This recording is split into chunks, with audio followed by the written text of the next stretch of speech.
Good morning. Thank Morning. you for meeting with me today. Can you please tell me what your full name is? Lisa Garigen. Thank you, Lisa. Where and when were you born?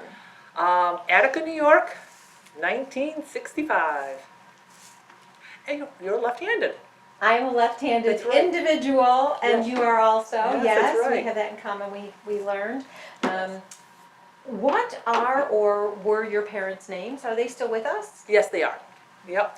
My dad is Lee, and my mom is Frances Beck Garigen. So, yeah, there's 79. My mom will be 80, and my dad will be 83. That's So, wonderful. yeah, he still works full-time. Oh, Yes, he's been working since he was 14, so if he stopped working, he would probably die. Because, I mean, what else would he do? His father lived to be 104. So I figure he's probably got another 20 years to go, maybe. So, that's remarkable. yeah, it's probably a good thing that he continues to work. Is he in the same type of work, line of work, or industry that he's always been in, or? He drove milk trucks back in the 50s and 60s. He was, Army first, of course, because that's what kids did back then. Actually, I'll just continue on. He was the star athlete in high school. He said teachers would get him off the bus and make sure he had all of his homework done and everything like that to make sure he passed his courses so that he can continue, because he was a wrestler. He was undefeated. And one time he even got knocked out. They went off the mat. He hit his head and was knocked unconscious. When he came back to, they started the match again and he won. So, forget the concussion stuff, concussion. So, I know. But unfortunately he was going to go to college and get a scholarship, but unfortunately he got a hernia and that ended his career, so he never went to college. So he was, truck driver, mechanic, he owned a trucking business for a while, sales, that's what he does now, sales, because he is 83, he can't really do much for the mechanic and stuff. But those kinds of jobs, that's what he's always done. Is he at the same company that he's been at for a long time? He's been there, he worked for the Lockheed Martin using postal machines for a lot of the 90s and early 2000s. And then he's been working for this company for a good 10 years now. That's amazing. That is amazing. Yeah. Has your mom worked? Oh yes, she was a secretary, and she worked like the DMV, family court, things like that, all the way up until she was about 65. Do you have siblings? Yes, younger brother, younger sister. Their younger sister. And their names? Daniel and Beth. Daniel and Beth. Yeah. Are you close with your siblings today? Today, no, not as much. No, my sister's 6 years younger, and so we were closer growing up, but then we've drifted apart. We don't live really close together with kids growing up and everything like that. It's hard to get together, but we usually get together a couple times a year. So, but not as close as it would be nice to be. So. How far do they live from you? Are they in the general region or out of state? No, they're in state. My sister lives near Buffalo, and my brother is in Rochester. So, but it's just always been difficult with, once we got kids and everything like that, it's just too hard to, travel and see everybody every weekend like we used to. Where are your ancestors from? Germany. Pretty much everybody. Mom and dad's side. And so do you still have relatives that you're at least aware of, and do you know where they live in Germany? Or? Yes, actually my grandmother and grandfather on my mom's side both came from Germany. My grandfather came in 1918 when he was 18 years old, and my grandmother didn't come until the mid-30s after Hitler came to power. And so my grandmother had lots of family back there still. So she of course couldn't see them during the war, but once it got to be into the 1950s and they had a little bit more money, they would go back. She would go back and forth and visit her remaining siblings. That's wonderful. Share with me some family stories about immigration. You may have stories they shared with you. Oh, these are, stories that, how, well, I don't really mind. So, well, my grandfather, I said, came here in 1918. Then he went back in, let's see, came back, he came over in about 36, back to Germany to just to visit his family and such, where he re-met my grandmother. She was 14 years younger. When he left, she was 5 or thereabouts. So met up with her again, and they started seeing each other.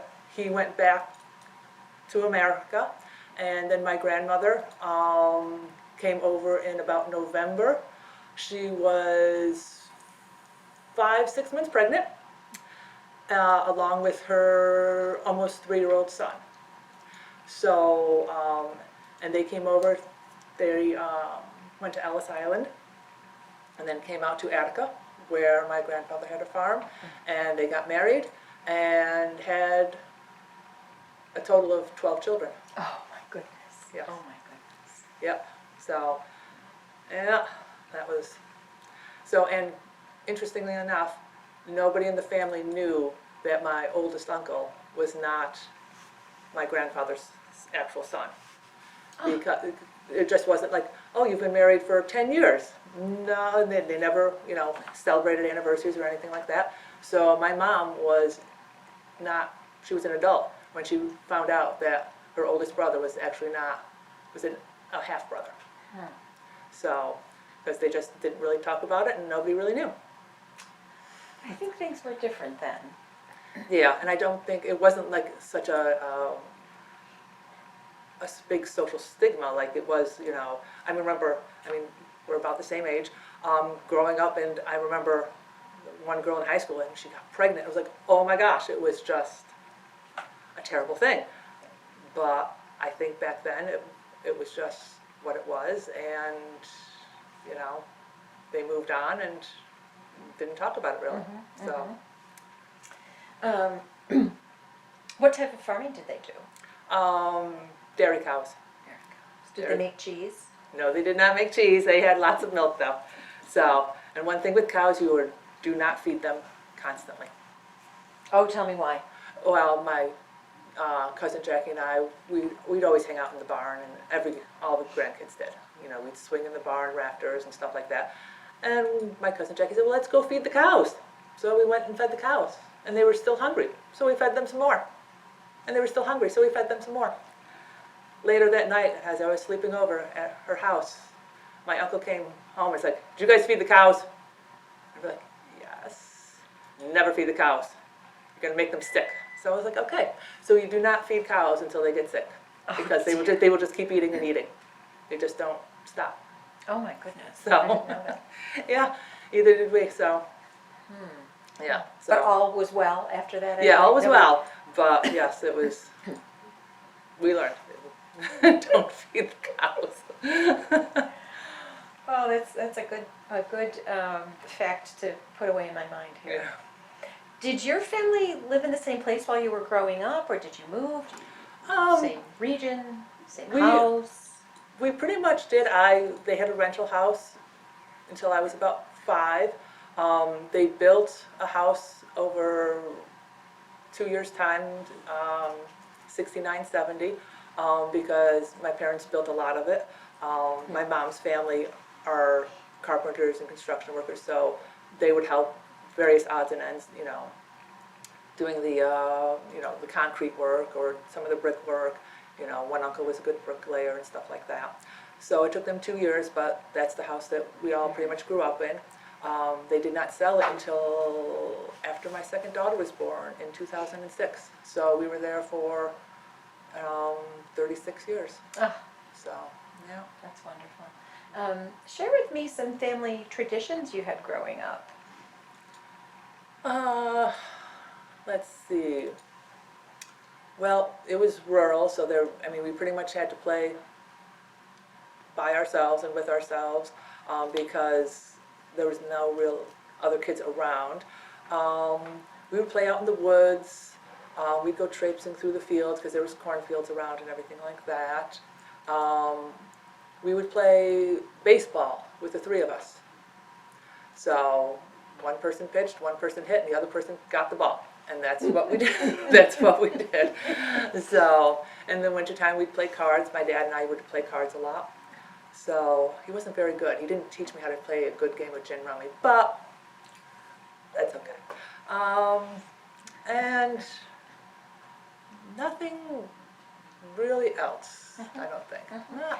Did you have traditional foods? Were they German inspired? What were some of your traditional, or your favorite foods or meals that you shared? Well, of course, my grandmother had her prune kuchen and things like that. And like, I remember a farina torte too. So, and of course, my grandfather raised pigs, so every Christmas he would, butcher and smoke pigs because he had a smokehouse. And so he would do that, and like at my grandmother's house in the ice box, and it almost was an ice box. There's always, milk from the cows, and the cream would rise to the top and stuff like that. So we'd have that. But the only other, nothing really that was loved, because my dad was a very picky eater. So the one thing that we did hate, my mother would make a potato soup. It was essentially a soupy mashed potatoes, and it was awful.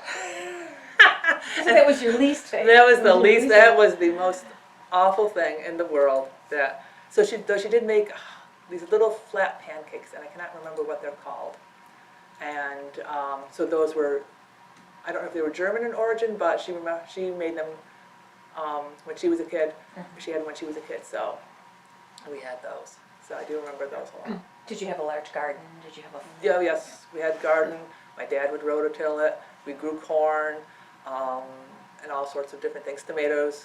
So my mom would can the tomatoes. So one time it blew up or whatever, and so just tomato everywhere. So, but yes, so yeah, did all the canning, cut the corn off the cob and freeze it for the winter time. So yeah, a lot of that stuff. Those sound like wonderful memories. As a child, did you take family vacations? No, not really. So both my parents grew up very poor. There wasn't a lot of money. My mom stopped working after my brother was born. So there wasn't a lot of money. So we didn't really take vacations. My mom did take us to Thousand Islands once when I was maybe 13. And when relatives came from Germany, my mom and dad took them and my grandmother and me down to Washington, D.C. for 4 days when I was 9. So, but that really, until I was 18 and we went to Disney World. So, yes. At 18 it really didn't, Had the same impact? have the same impact, but we actually did go. So, but yeah, no, we did not travel much. So there wasn't a lot of money, so we just didn't do that. Did you learn German? I wish I did, but no, the only ones that did were my Uncle Carl, who was the oldest, and he grew up in Germany. So when he came here at 3, he did not learn German until he went to school when he was 6. And my grandmother started to learn English when he went to school, because there was a nice German community. They had a lot of, family and friends around, so my grandmother never had to learn English. So, but once Carl went to school and started learning English, then she started learning it, and then all the other kids, started learning it too. So, Seemed like a good opportunity. yeah. When you were growing up, did you have goals or dreams or things you imagined when you were in the barn playing or playing baseball? I always wanted to live in an apartment, like a high-rise apartment, and be a flight attendant. So I wanted to travel and stuff like that. So, but didn't do that. didn't become a flight attendant, so, oh well. It's not too late. Well, no, actually, I think it is. I do think they have restrictions on that. Oh, do they? I think they do, so. Tell me about your high school years. What high school did you attend? Alexander, so, a small little town, it's like a crossroads. So, the only thing they have of note is a 3-story cobblestone building, so, town hall. That's the only thing that they have of note. So, and nothing special. I, didn't plan on going to college or anything like that. So, and didn't do really any, I did softball, but that was really the only thing I did. So, nothing really else. Favorite subjects that you had, or? Probably English or social studies. And again, you had no groups or organizations or clubs you were involved in. Actually, my senior year, they started a drama club, and I was in the drama club, which was completely surprising, but I did join it, so. What did you like most about that? Or what didn't you like about that? I mean, it was fun, it was something to do, so, just to hang out and stuff. So, and I did enjoy it, so it was good. Did you have an influential teacher or mentor when you were in high school? No, not really, no. Right now. Did you work? Did you have a job when you were in high school? Not when I was in high school, because there was no way for me to get there, because we were out of town and stuff like that, so did not. Not until- What? Yeah, go ahead, please. Well, once I got into, I went to community college, and my second year I had to have a car. So, and then I started working at bussing tables at a restaurant. So. I think that's kind of a rich environment in which to learn lessons. The restaurant business, what lessons did you learn? Things that stayed with you.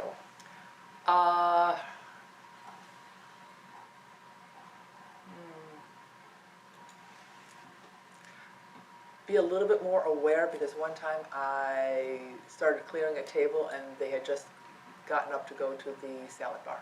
Oh, I was just I said, where did our rolls go? I know. I was like, oops!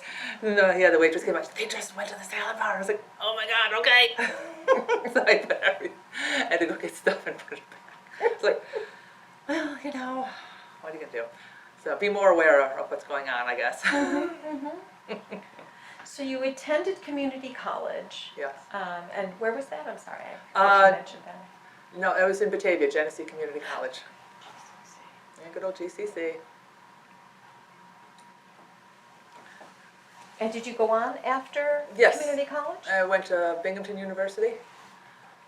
So, yeah, got my bachelor's there. And what did you study? Anthropology.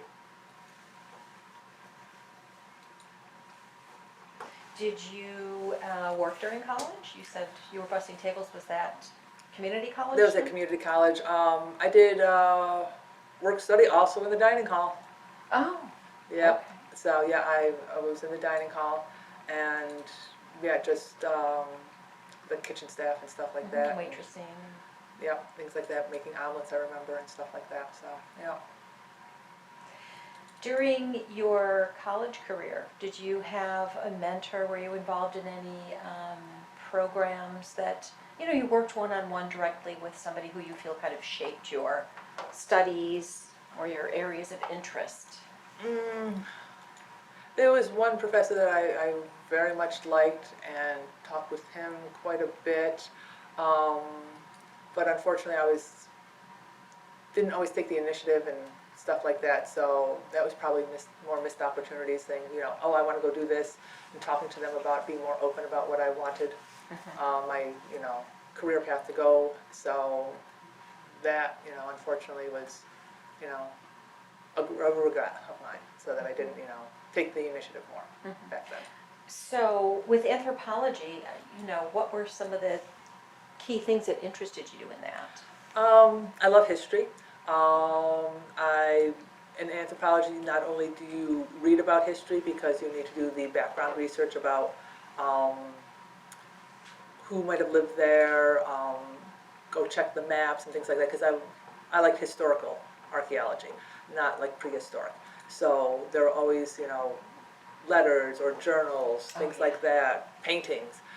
So I like that aspect of it, but I also like going out into the field and actually doing the digging, excavating, working outside. So I thought it was the perfect combination of the two. Where do you work today? Do you work today? Oh, yes. Um, I am a school librarian now at Rochester City School District. And how long have you been doing that? Let's see, almost 7 years now. So, almost 7 years. And how did you get into librarian work? Well, after I did archaeology for several years, and then I was doing historic preservation work, and then I started having kids, and I realized that I kind of liked them. So I wanted to be around them a little bit more, and I really didn't know if I liked kids or not, quite honestly. So I did not have my first child until I was 38 because why have kids? I did not plan on having kids. Okay. So, but then once I did, I realized I liked them and I liked being around them. And if I was working, then I couldn't spend as much time with them. So I went back to school when I was pregnant with my second daughter, and I finished up with my last pregnancy, and I got my master's in library science. And then once my youngest was in kindergarten, I went back to work as a librarian. So that way I have my summers off, and I have a school schedule. So if they have a week off at Christmas, I also have the week off at Christmas. So that way I could be home with them. So It sounds like a really well-designed, kind of well-orchestrated plan for family. yeah, I'm That's very organized about that way. Are you? Just thinking through. Well, yeah, I mean, that's hugely beneficial. Tell me about your spouse, your husband. Keith is he's a conservation officer, conservation police officer. We've been married. Let's see. When did we get married? 21 years. It'll be 21 years soon. So been together almost 30 years though. So yeah. We met at RIT. He was a student at RIT. So, and I was doing archaeology. He's a bit younger than me, and we've been together ever since. So we've traveled around. He had to work in Long Island, so we lived in Long Island for a bit. And then we lived in Seneca Falls. That's where we, had our kids. And then we moved out here to Canandaigua. And you've been in Canandaigua for how long? 6 years. 6 years. What are your children's names? I've got Tess, Ella, and Ray. Right, and their ages? Tess is 18, Ella will be 16 next week, and Ray just turned 13. So all the big birthdays. Yes, are you planning a big birthday bash for next week? No, we haven't had big birthday bashes in quite a while, just because of COVID and everything like that. So, Certainly. What are some of your favorite places to travel to today with your family? I mean, again, keeping COVID in mind and Yeah. restrictions and all of that, but Well, we took a vacation the summer before COVID, 2019. So we spent like 2.5, 3 weeks. We went out west. So we hit Montana, Glacier, the Tetons, so Yellowstone, the Badlands. So we took a train out to La Crosse, Wisconsin, where friends lived. So we stayed with them for a day or two. We rented a car, and we just drove around out west. that sounds marvelous. So it was great. So Glacier is absolutely gorgeous and beautiful. So we saw all kinds of wildlife in Yellowstone. We saw a bear. Yeah, we left at 5 in the morning so we could see if we could finally possibly see a bear, and we did. So, just as we were leaving. So that was a great vacation. I mean, kids loved it, they had a great time, you know, seeing all sorts of different things. I mean, the country out there is fantastic. So, it'd be great if we could go out to like Grand Canyon, but I just don't know if it's gonna be possible. So, it's not this year, so maybe next year. So, but. And did when you and your husband were either dating or first married, did you travel together? Did you? Actually, our honeymoon was out to Yellowstone and the Tetons and stuff. Oh, So we that's went to lovely, and you got to share that with your children. Yeah. So, yeah. Tell me about, aside from traveling, some of the things you do with your kids, with your family. Well, let's see. I try to, well, just go places like, you know, we take hikes, go out walking, things like that. The kids and I went, we volunteered at the Seneca Falls Women's Rights Park for a couple of years. So they really enjoyed doing that, and they have a Elizabeth Cady Stanton's house, and there's a woman who does, she's the reenactor. She portrays Elizabeth Cady Stanton, and so my older daughter Tess wrote a little play skit that they could do while people were taking tours of the house and everything like that, so that they could talk about, you know, oh, the brothers are, you know, one of them is trying to drown the other one in the river, and Mom, you need to come and, you know, help us and stuff like that, and then she, you know, played along with it and everything like that, so, you know, they really enjoyed that. Let's see, go out and visit my parents sometimes, and just hang out with them, and just be with them, you know, do things with them. Sometimes, like during COVID and such, we would walk around the neighborhood, we'd take bike rides to the library. They were building houses in our neighborhood, so we would just go out there and nobody would be around, so we just, you know, play around in the dirt piles and stuff like that. So just little things that, you know, not really all that interesting, but hopefully good memories. So. What do you like most about being a mom?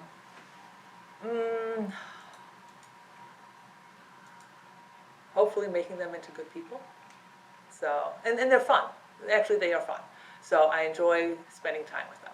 So that's, you know, that I think is the best part about it. They are fun kids. That's beautiful. So. And do you have family traditions that you have, you know, sometimes they're handed down from generations before, or we create them ourselves. Do you have family traditions? I guess the main one would be like going to Grandma's house for Christmas Eve. So we always went to my grandmother's house when I was a kid. So, of course, with 12 siblings, there was like 40 grandkids running around the house. But there was always a lot of fun. And so we always do that, or we try to. You know, the last couple of years we have not been able to go out there as we usually do on Christmas Eve, but that's always just something that we always do. So I think that's the main one. If you have given any thought, or perhaps you have not, is there another chapter, another career for you? Do you really love what you're doing? I like what I'm doing.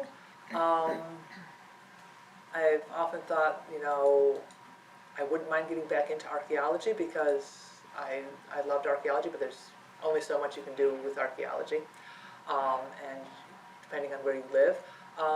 And writing novels. I would like to write. I actually did start, since I'm working part-time right now.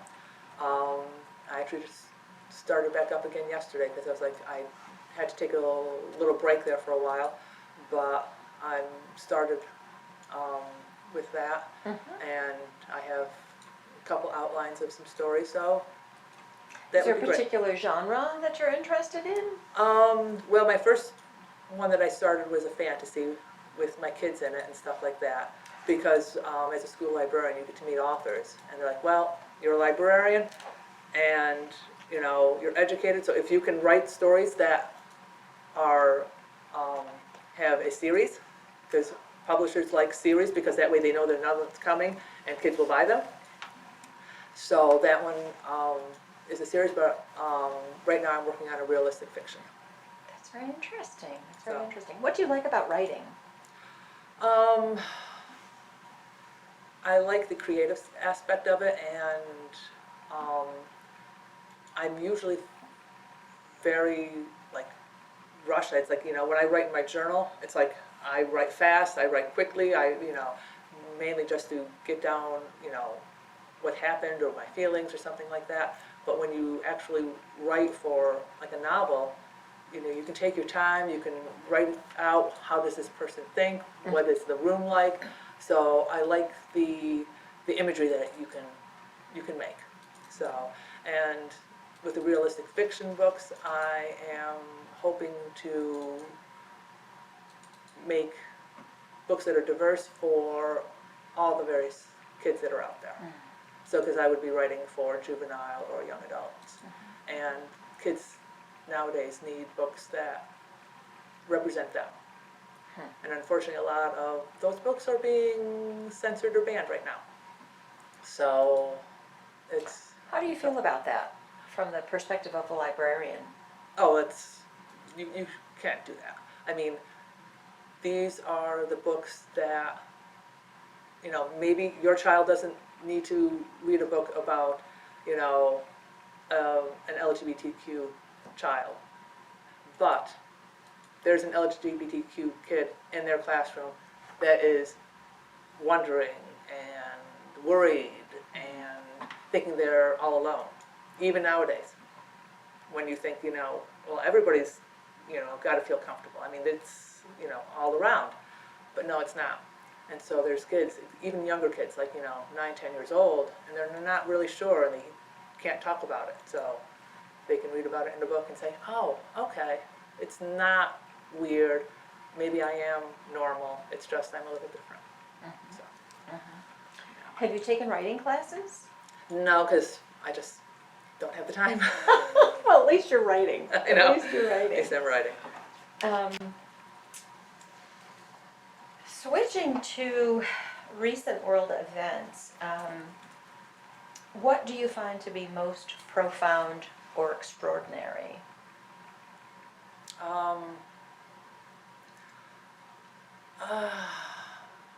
Well, world events. And world events, because it could be in your community, that's your world. It could Yeah. be in the Well- state, and of course, we can extrapolate on that, I mean, Getting the into- country, of course. I mean, the previous administration, it was just. I don't think anybody realized how, if you say something over and over again, people will believe it. And I think hopefully now more people realize that, because if you do say things over and over again, people do believe it. And I think also with being a librarian, digital citizenship is a big thing for kids to learn about, because you tell kids, not everything, is everything on the internet true? And you'll still get kids that say yes, but then as they get older, they go, oh no. They know it's not true, but they read something, yeah, no, that's true. Why? Well, it says right here, but it's on the internet. Is everything on the internet true? No. They don't get that. I mean, they know not everything is true, but the stuff that they read is true, isn't it? So, or I wouldn't believe anything that was, made up or false. They just don't think that, they just don't think that way. And kids need to understand that you really do need to research, and just because somebody says it, you do have to check the facts, check both sides. Why are they saying this? So it's a tough thing to try and get across to kids, let alone adults. And what's the age group that you work with? Right now, K through 6. So are there opportunities in the age group that you work with to introduce them to something like the concept of digital citizenship? Or are you... I do actual specific lessons, where we're talking about digital citizenship. It would be nice if the way my schedule was, that I could go into the classroom and when they're doing research, it's like, oh, we're gonna research, something. And to talk about, well, is this a good website? Let's check and see if it is or not. So to connect it to their curriculum, to their classroom, because then they'll understand it better and be more involved and engaged.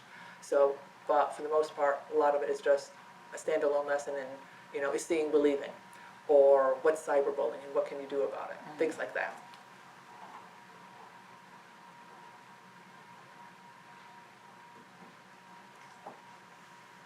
Tell me how you've been impacted or affected by historic events. I mean, in our lifetime, certainly, we're not looking at things like, well, I don't want to present anything, but, for instance, 9/11, COVID-19, the pandemic, which began in 2020, we all know that, or even the recent invasion of Ukraine. What are you feeling? That my one daughter and I were talking about 9/11 the other night, because she's only going to be 16, so she of course has no recollection of it.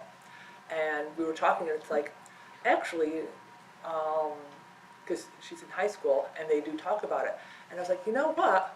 You don't remember it, but I bet you kids that were 8 or 9 at that time probably don't really have much of a recollection of it. And if you were 8 years old on 9/11, you'd be like 30 years old now, because it was 20 years ago.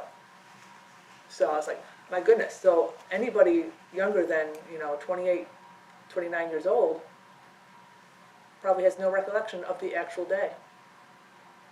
So, and they're teaching it in schools now, and they talk about it, and there are some great books that have come out recently, because I think they wanted to have enough time elapse to have, to have some stories about it. And, but a lot of this stuff, eventually it will all be forgotten, so. Where were you? In 9/11, I was at work. Had just arrived at, we weren't doing field work, we were actually in the office, writing reports or something like that. And it came on the news, and I called my husband, so on a landline, because we did not have cell phones back then, and told him to get on the news. And we couldn't even really see much or hear much because everything was down. Because, there were so many, everybody was on the phone, everybody was, trying to find information. Were you in Long Island then? No, we were up here in Seneca Falls, and we were supposed to leave on Wednesday to fly out to Denver for our friend's wedding. And of course, all the flights got canceled, and we're trying to figure out what to do and everything like that. And we essentially just had to, we couldn't get out there in time. By the time they had flights going out, we had missed the wedding and everything like that. So the best man was in Connecticut. He just hopped in a car and drove out there, or else he never would have made it. So yeah. So yeah, it was quiet, eerily quiet, with no planes in the sky or anything like that. So my husband actually, one of the reasons why we didn't hop in a car and leave, because he thought he might be called to go down to help out with logistics or driving people around or something like that. And he did eventually, but not until like the middle of October. So he went down there. So. And what about the pandemic? How has that affected you, your family? Let's see. My oldest daughter is okay. So my younger 2 kids, it was tough for them, very, very tough for them.